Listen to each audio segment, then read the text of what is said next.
उप मुख्यमंत्री दिया कुमारी का झुंझुनू दौरा। नवलगढ़ में खिरोड़ में शहीद हवलदार रामजी लाल कटेवा की मूर्ति का किया अनावरण। उसी दौरान की बड़ी घोषणा। तुर्केन जोड़े से कैमरों की डाणी तक 5 किलोमीटर लंबी सड़क की घोषणा। क्षेत्र से बताया पारिवारिक जुड़ाव। कहा सैनिक की बेटी हूँ। 1 रैंक 1 पेंशन के लिए प्रधानमंत्री नरेंद्र मोदी का दिया धन्यवाद। पूर्व प्रधानमंत्री अटल बिहारी वाजपेयी को भी किया याद।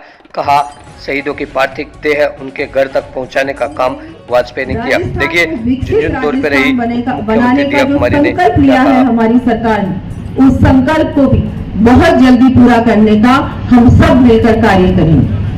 क्षेत्र की एक महत्वपूर्ण एक मांग है जो मेरे पास आई है, तो मैं आज इस बात को, क्योंकि आज हम सब यहाँ हमारे अमर शहीद रामजी लाल कटेवा जी के मूर्ति अनावरण कार्यक्रम में सब आए हैं और ये एक बात परिवार की ओर से भी मेरे पास आई है और हमारे माननीय विधायक गण ने भी कहा है कि इसको करना है आपको।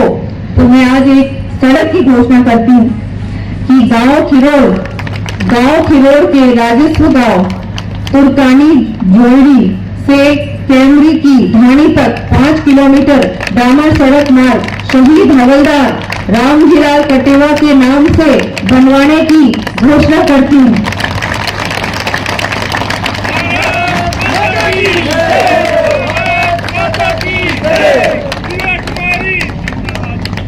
मुझे लगता है कि ये तो कुछ भी नहीं है। उन्होंने अपने लिए, अपने देश के लिए क्या नहीं किया।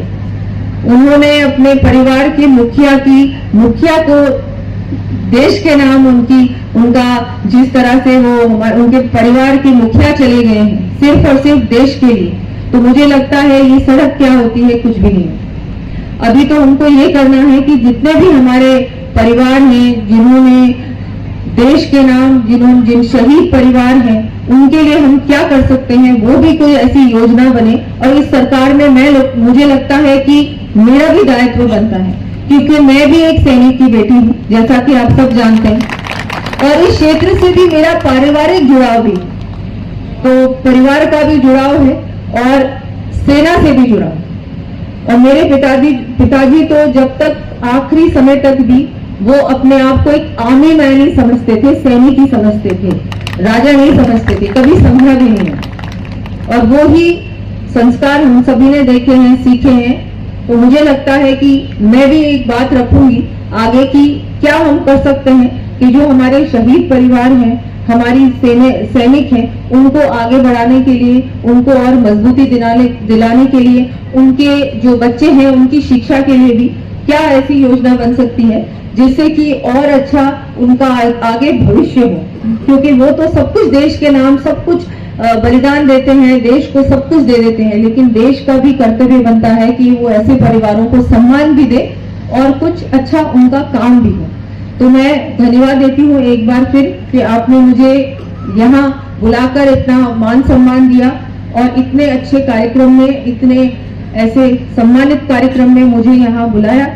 मैं एक बार फिर सभी गाँव वासियों का भी आभार व्यक्त करती हूँ और आगे आने वाले समय में आपके विधायक जी के साथ मिलकर क्षेत्र के सारे काम हम मिलकर करेंगे और बहुत अच्छा विकास होगा क्षेत्र का भी और राजस्थान का भी। अब एक बहुत बहुत धन्यवाद आपका। जय हिंद। ऐसे महापुरुष को आज हम सभी श्रद्धांजलि अर्पित करने आए हैं, तो बहुत ही महत्वपूर्ण पल है ये। और हम सबको ऐसे समय में, ऐसे कार्यक्रमों में मुझे लगता है हम सभी की भूमिका बनती है। और इतनी बड़ी संख्या में, इतनी धूप में आप सब इस कार्यक्रम में पधारे, तो मैं तो मानती हूँ कि जो शेखावटी के लिए कहते हैं कि वीरों की भूमि, निश्चित रूप से वीरों की भूमि, ये शहीदों की भूमि। और आपने मुझे यहाँ इस कार्यक्रम में बुलाया, मैं तो बहुत बहुत आपका आभार व्यक्त करती हूँ। जैसा कि हम सब जानते हैं कि जब से, क्योंकि मैं ये बात जरूर कहूँगी, वैसे ये राजनीतिक मंच नहीं है, लेकिन मैं हमारे पूर्व प्रधानमंत्री श्री अटल बिहारी वाजपेयी जी का बहुत बहुत आज इस कार्यक्रम के माध्यम से उनका मैं धन्यवाद देना चाहूँ, जिन्होंने शहीदों को सम्मान दिया तथा उनके पार्थिव देह घर तक पहुंचाने का उन्होंने जो काम किया उससे पहले कोई नहीं करता था, कोई सोचता भी नहीं। ऐसे हमारे पूर्व प्रधानमंत्री श्री अटल बिहारी जी को भी मैं बहुत बहुत धन्यवाद देती हूँ। उनका भी आज मुझे लगता है आज ऐसा समय है जो उनकी भी याद आती है, जो उन्होंने सेना के लिए किया, सेना को सम्मान दिया। और अभी हमारे वर्तमान प्रधानमंत्री श्री नरेंद्र मोदी जो हर त्योहार सेना के साथ मनाते हैं, सैनिकों के साथ मनाते हैं, उनका भी बहुत बड़ा योगदान।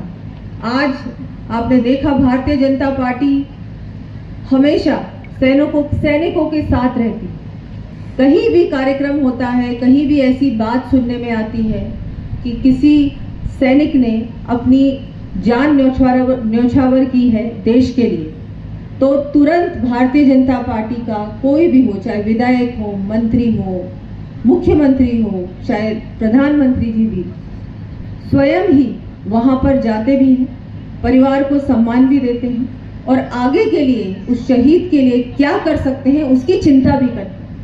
आज जो हमारी सेना इतनी सशक्त हुई है, इससे पहले हम सब जानते हैं कि सेना के पास इक्विपमेंट भी नहीं थी, बुलेट प्रूफ जैकेट्स भी नहीं थी। 1 रैंक 1 पेंशन किसने दिलाई? प्रधानमंत्री मोदी जी ने दिलाई। सैनिकों को सम्मान, सैनिकों के लिए विशेष योजनाएं बनाई, सैनिक परिवारों के लिए चिंता की, वीरांगनाओं के लिए चिंता की और हर योजना से सैनिक परिवारों को कैसे जोड़ सकते हैं उसके बारे में भी उन्होंने बहुत कुछ काम किया। आज सीमाओं को, हमारी जितनी भी भारत की सीमाएं हैं, वहां पर हम अतिरिक्त क्या कर सकते हैं, वहां के लिए अलग से फंड दिया, अलग से पैसा दिया, अलग से डिफेंस को कैसे और मजबूती दिला सकते हैं और अच्छे हथियार दिलाए। हर प्रकार से सेना को और मजबूती दिलाने में और मजबूत बनाने में, सशक्त बनाने में, ताकि हम किसी से कम नहीं हो। कभी भी कोई भी पड़ोसी मुल्क हमको आंख नहीं दिखा सके। वो जो सम्मान मिला है वो सिर्फ और सिर्फ प्रधानमंत्री मोदी जी ने दिला है और आज इस मंच के माध्यम से मैं उनका बहुत बहुत आभार व्यक्त करती हूँ। अब मैं आपको कुछ बताना चाहूंगी कि क्षेत्र के भी कुछ काम हैं जो माननीय मुख्यमंत्री जी, उन्होंने भी बजट में भी घोषणाएं की है, मैंने भी बजट में घोषणाएं की है, क्योंकि आपके जो विधायक हैं बहुत चिंता करते हैं आपकी, लगातार मुझसे भी भेंट करते रहते हैं, विधानसभा में भी बहुत ही मजबूती से आपकी बात रखते हैं। ऐसे आपके विधायक साहब हैं और इनकी मेहनत से यहाँ पर बहुत अच्छे बड़े काम हुए हैं। जैसा कि लोहारगढ़ 24 कोस परिक्रमा मार्ग में विकास के कार्य सैंक्शन हुए हैं और बहुत जल्दी वो कार्य होने वाले हैं, शुरू होने वाले हैं। तीर्थराज हमारे लोहारगढ़ से बरखंड पर्वत तक रोपवे भी है, जिसका काम बहुत जल्दी शुरू होने वाला है। जाखल में CHC एवं 132 kV GSS की भी घोषणा हुई है और उसका काम भी बहुत जल्दी शुरू होने वाला है। नवलगढ़ में ट्रॉमा सेंटर, नवलगढ़ जिला चिकित्सालय में क्रमोन्नत किया गया है। 5 नए आंगनबाड़ी केंद्र भी खुले हैं। नवलगढ़ में लगभग 90 करोड़ की सड़कें स्वीकृत हुई हैं। ये बहुत बड़े काम हैं जो कि आपकी विधानसभा क्षेत्र में किए गए हैं और जिस तरह से हमारे विधायकगण, हमारी यहाँ अब डबल इंजन की सरकार लगातार काम कर रही है, मुझे लगता है बहुत जल्दी ऐसा समय आएगा कि आपका कोई भी काम बाकी नहीं रहेगा। पूरे ही क्षेत्र में, पूरे राजस्थान में हर व्यक्ति के लिए, चाहे वो महिला हो, युवा हो, किसान हो, गरीब से गरीब व्यक्ति तक योजना पहुंचे, गरीब से गरीब घर तक विकास का काम, ये हमारी सरकार का लक्ष्य है। अभी राजस्थान दिवस समारोह भी मन रहा है। पूरा 1 सप्ताह का राजस्थान दिवस का जो कार्यक्रम है वो भी माननीय मुख्यमंत्री जी द्वारा कल उसका शुभारंभ हुआ था। और आप सोचिए, बाड़मेर जैसा क्षेत्र जहां आपको कभी कोई सोच भी नहीं सकता था कि लगभग 30,000 महिलाएं वहां पर उपस्थित होंगी और उस कार्यक्रम में हमारी 30,000 महिलाएं पधारी थी, कम से कम 30,000। बाड़मेर में तपती धूप में, आप सोचिए वो क्यों आई थी?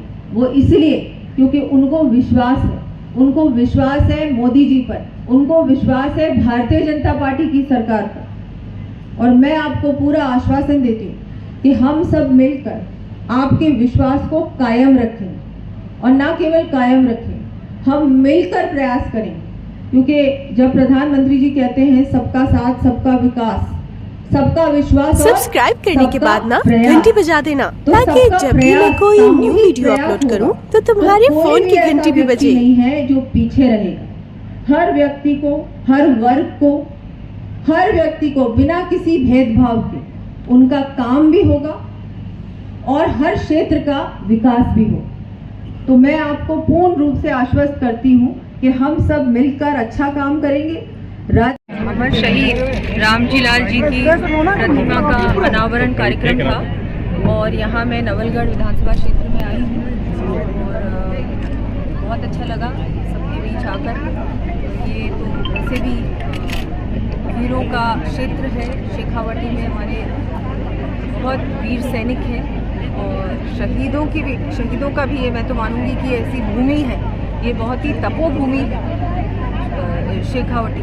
और यहाँ आने का अवसर मिला। बहुत सारे विकास के काम भी यहाँ पर हुए हैं। विक्रम सिंह जी यहाँ के विधायक साहब, हमारे सुभाष जी मील विधायक साहब सभी यहाँ पर उपस्थित हैं और बहुत सारी बातें भी सामने आई।